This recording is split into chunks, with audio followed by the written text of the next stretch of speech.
Hola, es un placer. Mi nombre es Diana Fuentes y el día de hoy, junto a mi compañera Lizzie Ponce, vamos a estarles hablando acerca de la hormona antimülleriana y la relación de esta hormona en endocrinología reproductiva. Para entrar un poco en contexto acerca de la exposición, quiero que nos enfoquemos en la imagen que se encuentra en la parte izquierda de la presentación. Ahí lo que representa es un ovocito. Dentro del ovocito hay una célula de color rosado. Entonces, esas células son las células de la granulosa y son las células encargadas de secretar esta hormona. Entonces, teniendo esto en cuenta, podemos seguir con la presentación. Esta hormona se ha considerado como un biomarcador periférico dinámico y preciso en la endocrinología reproductiva, porque se sintetiza de manera continua por las células de la granulosa de los folículos ováricos en etapas tempranas de desarrollo y a lo largo de la vida reproductiva. O sea que su expresión es una curva predecible que decae con el envejecimiento biológico hasta volverse indetectable tras la menopausia en mujeres. En el ámbito clínico, la utilidad predictiva de esta hormona es que se considera una herramienta ante la evaluación cualitativa y cuantitativa de la reserva ovárica. Además, actúa como un predictor de la respuesta de estimulación ovárica controlada por los tratamientos de fecundación in vitro y también permite la dosificación personalizada de las gonadotrofinas y ha demostrado una alta correlación con el diagnóstico y el síndrome ovárico metabólico poliendocrino. Desde un punto de vista bioquímico, la hormona antimülleriana es una glicoproteína que es miembro de la familia del factor de crecimiento transformante beta, que es una citosina multifuncional. Esta hormona es indispensable para la diferenciación sexual del feto durante la etapa de embriogénesis. Además, regula la fertilidad adulta y su función, origen y comportamiento fisiológico varían dependiendo del sexo, ya que actúa de diferente forma en hombres y en mujeres, y también depende de la edad de que ellos tengan. Para ejercer su función biológica, la hormona se une a un receptor de membrana presente en las células mesenquimales. Estas son las células que rodean el epitelio de los conductos de Müller. Y aquí un dato importante es que los conductos de Müller son los encargados del desarrollo de aparato reproductor femenino. Entonces, esta hormona también es conocida como una sustancia inhibidora mülleriana. Y ahora vamos a entender el porqué de ese nombre. Como les explicaba anteriormente, en los hombres la hormona antimülleriana actúa como un interruptor molecular crítico durante la vida uterina para impedir el desarrollo de órganos femeninos durante toda la etapa de embriogénesis. O sea que los testículos fetales comienzan la expresión de esta hormona alrededor de la séptima semana de gestación por las células de Sertoli. Estas células se encuentran inmaduras por lo general, donde la hormona antimülleriana se une a sus receptores específicos en el mesénquima de los conductos de Müller. Y esto activa una cascada de fosforilación celular que induce a la apoptosis de estos conductos y lo que resulta en la inhibición del conductor de Müller. Por lo tanto, se desarrolla de forma normal el tracto reproductivo masculino.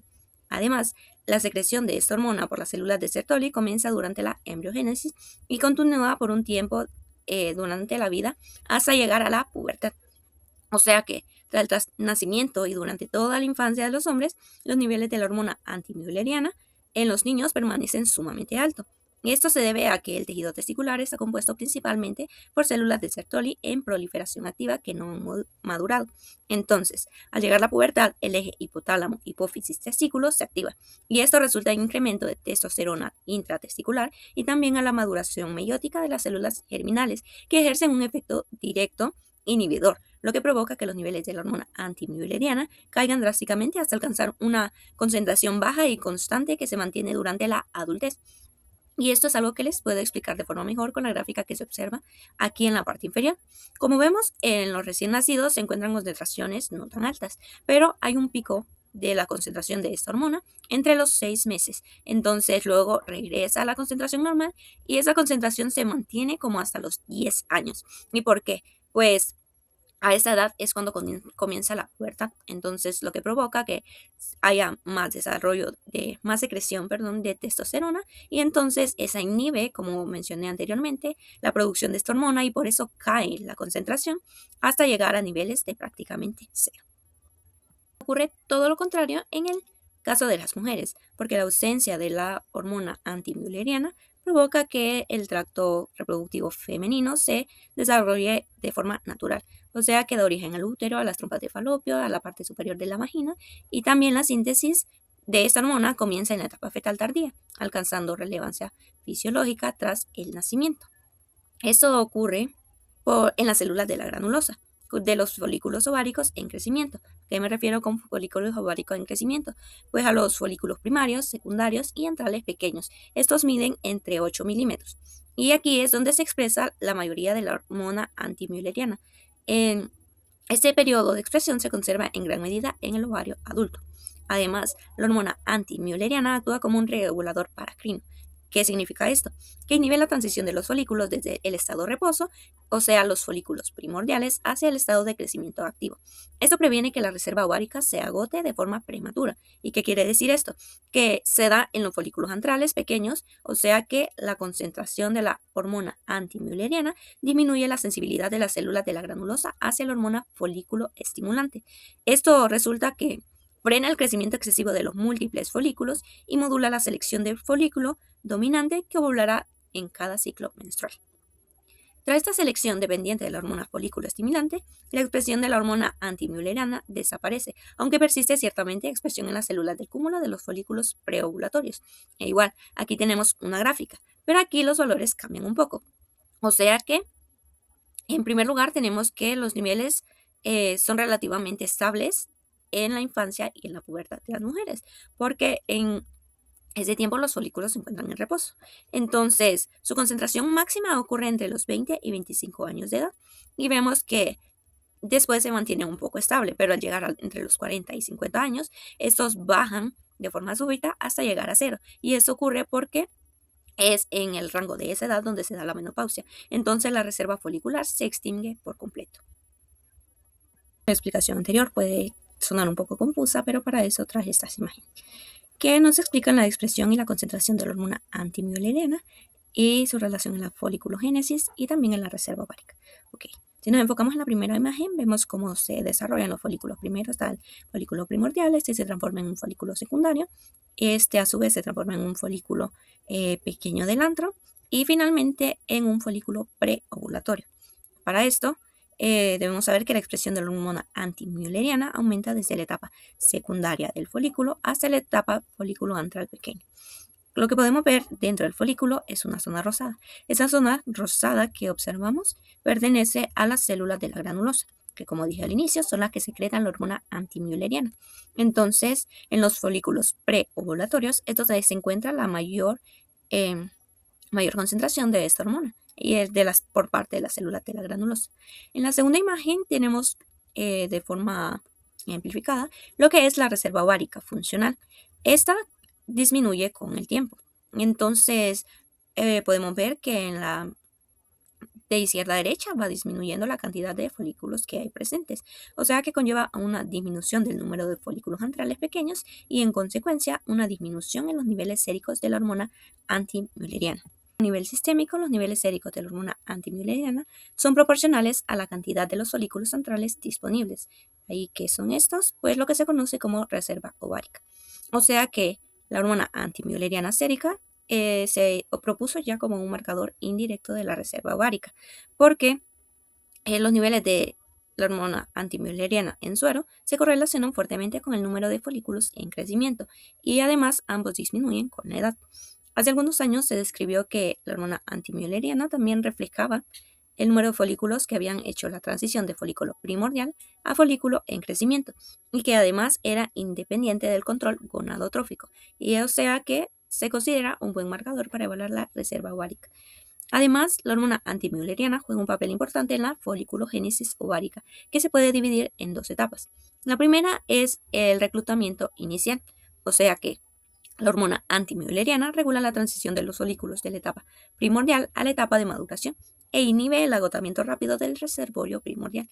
En la segunda etapa, que es la etapa de reclutamiento cíclico, esta es un poco más larga, pues la hormona antimülleriana afecta a la sensibilidad de los folículos de la hormona folículo estimulante, desempeñando un papel al determinar si los folículos experimentan selección o son removidos por atresia. Entiéndase por atresia la muerte celular programada de los folículos que se degradan y se reabsorben en el ovario.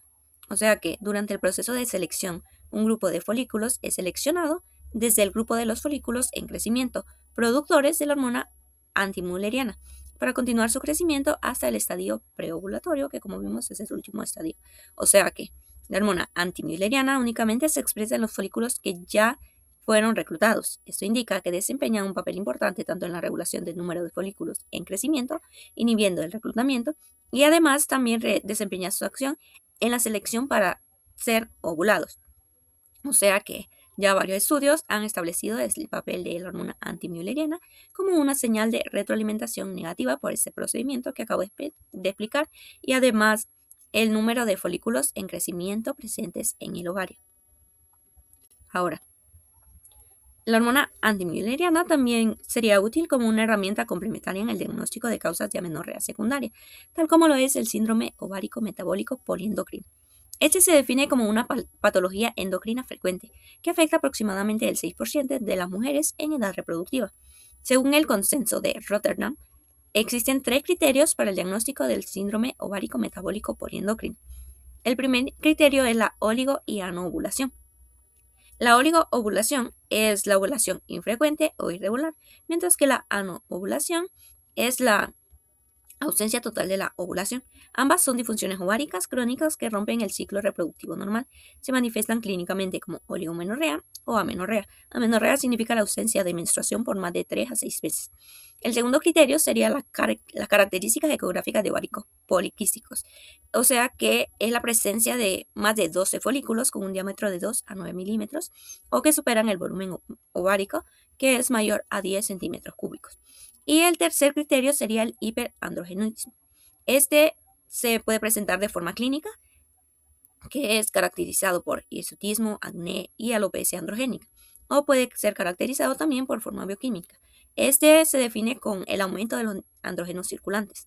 ¿Qué me refiero con eso? Con el aumento de testosterona total, testosterona libre, o también el aumento de delta 4 androstenediona.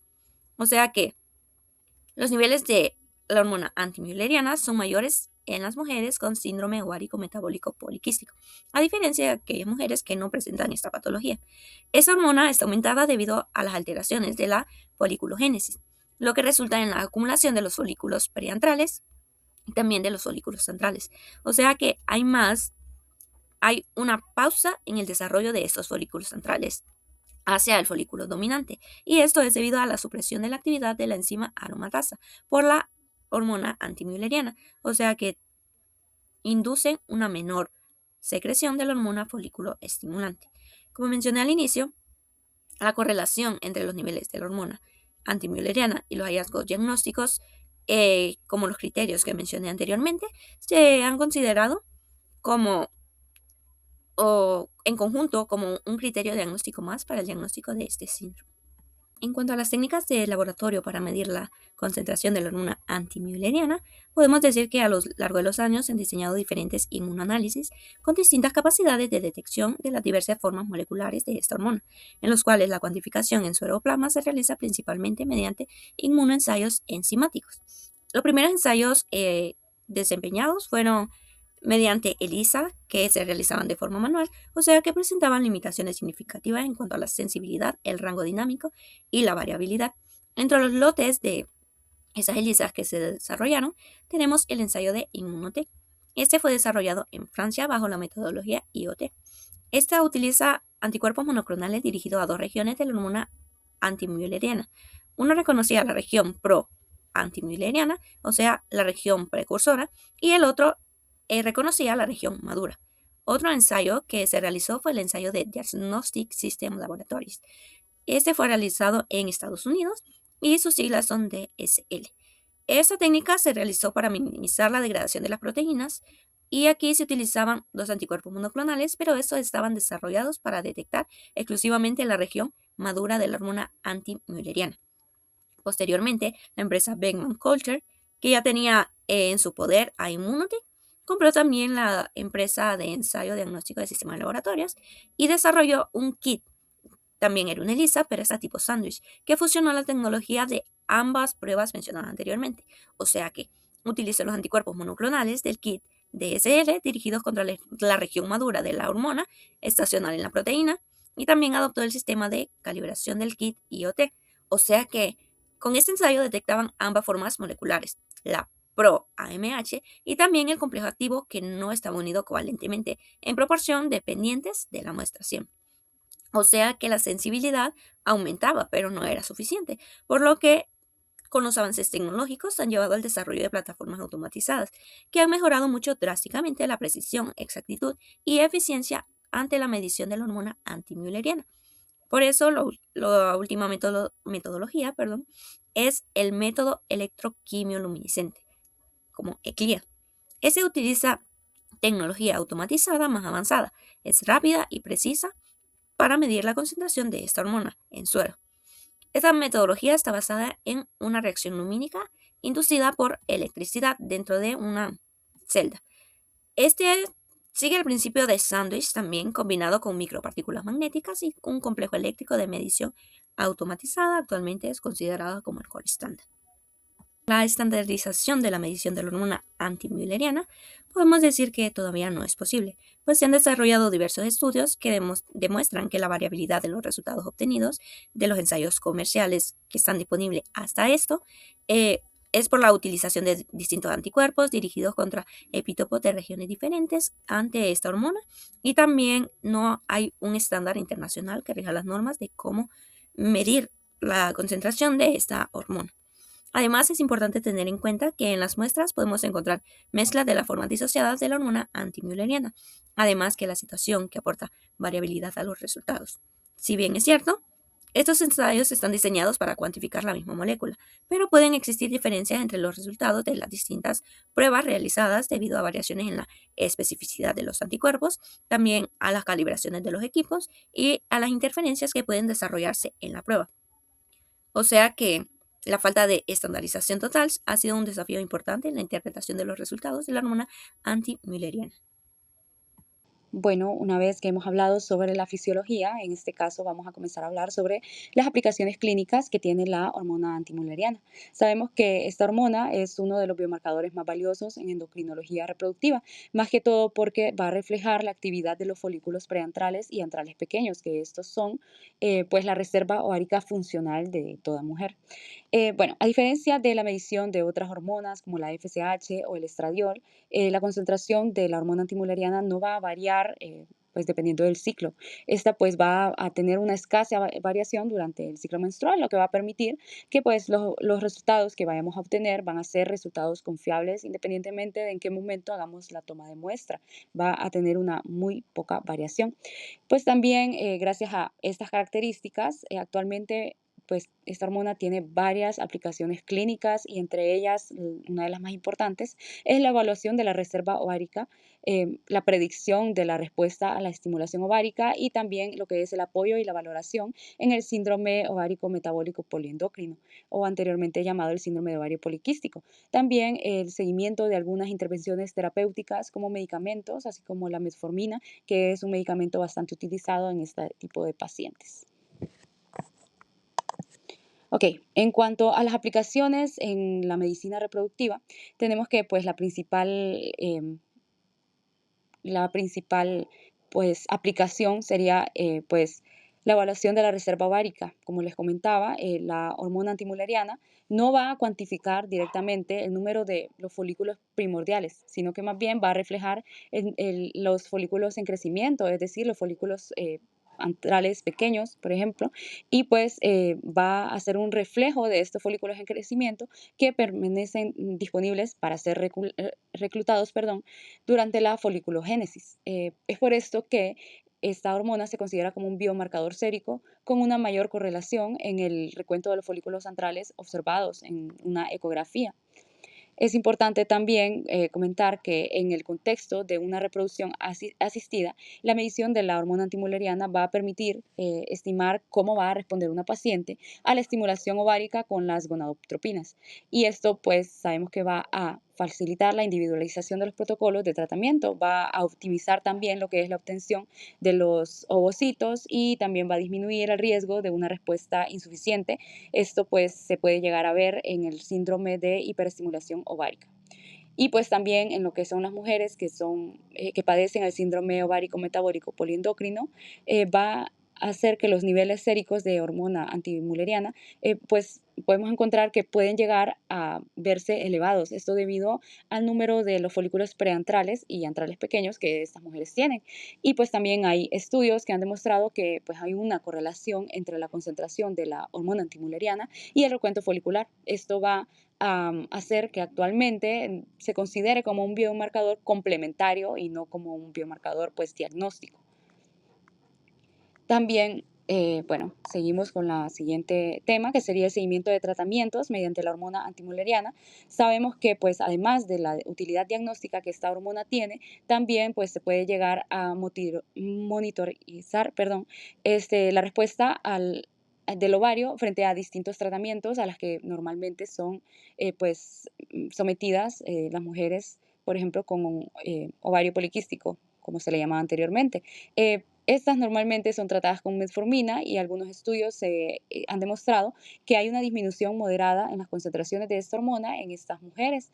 También, pues en el uso, cuando se usan anticonceptivos hormonales, que pues es un fármaco que también se llega a utilizar en personas con el síndrome ovárico metabólico poliendocrino, puede verse alterada el nivel de la hormona antimuleriana. Esto pues también podemos ver más que todo que temporalmente, durante el uso de estos medicamentos, se llegan a ver concentraciones séricas más bajas de lo normal. Esto pues es debido a la supresión de la actividad folicular. Y pues esto es reversible totalmente cuando la paciente deja de tomar estos medicamentos. También en lo que son las pacientes que han sido sometidas a la perforación ovárica laparoscópica o también llamada LOD, suelen observarse pues disminuciones en las concentraciones de esta hormona de igual forma. Y pues comentar también que este hallazgo debe interpretarse dentro de un contexto clínico y no necesariamente pues vamos a decir que una disminución va a permanentemente significar que hay una reserva ovárica disminuida. Decir también que estos hallazgos van a demostrar que la hormona antimoleriana puede utilizarse como una herramienta complementaria y no diagnóstica, nunca se debe usar de forma aislada. Bueno, pues siguiendo con el tema, vamos a responder la pregunta, ¿por qué la hormona antimoleriana no se recomienda aún como pues, una prueba única para diagnosticar lo que es el síndrome ovárico metabólico poliendocrino? Esto es, pues, porque debido a que, aunque se han hecho investigaciones de que pues, esta hormona posee un buen rendimiento diagnóstico para identificar estas pacientes, la verdad es que aún no se recomienda y esto es más que todo porque no hay una estandarización como tal. Todavía pues no, los métodos no están estandarizados, hay pues laboratorios donde se utilizan anticuerpos, hay otros laboratorios donde se usan pues lo que son los sistemas de calibración y plataformas automatizadas diferentes, lo que pues va a generar una gran variabilidad significativa entre los resultados que se obtienen en un laboratorio comparados con los que se obtienen en otro y como consecuencia pues no existe un punto de corte, no existen valores de referencia aún que puedan establecer un diagnóstico, como decir cuando nosotros pues nos aprendemos que al diagnosticar lo que es diabetes, uno de los parámetros en conjunto con otros claramente, que cuando la hemoglobina glicosilada, por ejemplo, está arriba de 5,7%, entonces sabemos que este paciente puede estar pasando por diabetes, ¿verdad? Pero en este caso de la hormona antimuleriana todavía no está ese punto de corte, todavía no pues se llega a un consenso y también pues que como les comentaba la concentración de la hormona antimuleriana puede llegar a verse influenciada por otros factores, pues por la edad, por el índice de masa corporal, también si la paciente está pasando por medicamentos como la metformina, como lo que es las pastillas anticonceptivas. Entonces, esto hace que no se pueda considerar pues un biomarcador pues em, tan que no variable pues.